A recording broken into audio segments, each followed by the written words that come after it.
Bonjour à tous et bienvenue dans les chroniques du Commander. Cette semaine c'est Modern Horizon 2 qui est à l'affiche et pour cette fois on va s'essayer à un autre format qui est de faire des tops sur des petites vidéos et pas sur une grande vidéo de 40 minutes comme je faisais d'habitude. N'hésitez pas à me faire un retour là-dessus pour me dire si vous préférez cette formule ou si vous préférez celle d'avant. J'espère que cette vidéo va vous plaire. Trêve de blabla, aujourd'hui je veux vous parler des communes et peu communes de Modern Horizon 2 pour le Duel Commander.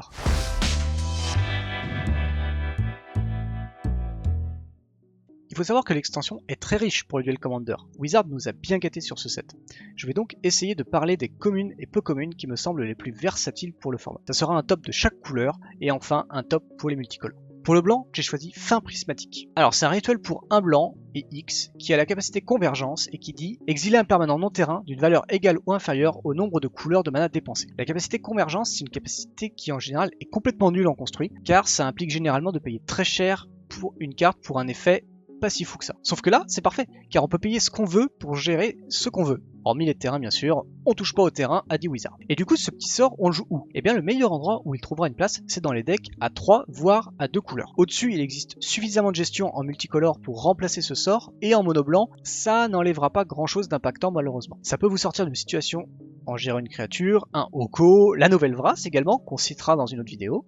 Bref, un tas d'exemples pour jouer cette carte. Pour le bleu, ça a été compliqué car je n'ai pas trouvé de carte suffisamment pertinente pour être jouée dans tout deck base bleue. Je me suis arrêté à Preuve Irréfutable, qui trouvera sa place dans Octavia principalement, mais peut-être dans d'autres jeux un peu lents. Ça leur donne un beau mur, plus une pioche qui n'est pas négligeable dans un format très agressif comme on a en ce moment, et qui risque de continuer encore un petit moment. Pour le noir, je suis parti sur Écharde d'Os, qui trouvera sa place dans les decks réanimateurs comme Kroxa ou Anji. Ça fait un moment qu'on voit Wizards tâter le terrain en proposant ce type d'anti-créature en diminuant à chaque fois le coût de mana ou le contre-coup. Et là, on a une carte qui pour un noir va détruire une créature ou un arpenteur avec un supplément de sacrifice ou discard qu'on n'aura aucun mal à compenser dans les decks adaptés. Notons tout de même que c'est une carte commune, mais à ce prix-là, c'est quand même plus que correct. On passe au rouge.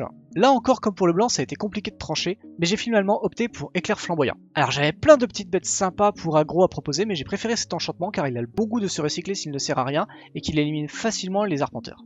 Ça nous permet de nous concentrer sur le plan de jeu principal, bourrer le mou du méchant. Pour le vert, le choix a été sur Approvisionneuse Infatigable. Petite créature assez sympathique qui pourra nous faire des jetons, nourriture, si on est en galère de points de vie, ou de trésors si c'est le mana qui nous fait défaut. Très versatile, bon body, on regrettera sa défense de 2 seulement, qui la rend assez sensible à toutes les créatures agressives du format. Enfin pour le multicolore, j'ai pris 3 cartes que j'ai trouvées assez jolies, mais très ciblées pour le format. Le chef de file de Rakdos, qui sera très bien pour les jeux agressifs comme Judith, le Shikari Entravark pour les nouveaux jeux Arthos qui commencent à émerger, bonne créature assez solide et qui déplace ses marqueurs quand elle meurt, c'est tout ce qu'on aime dans Rouge-Blanc.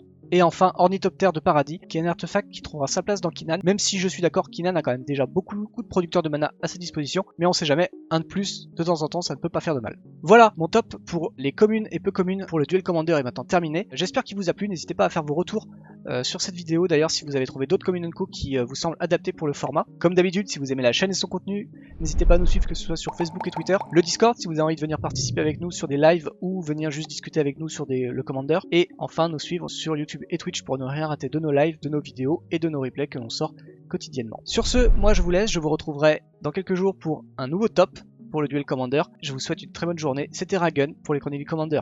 Bye bye.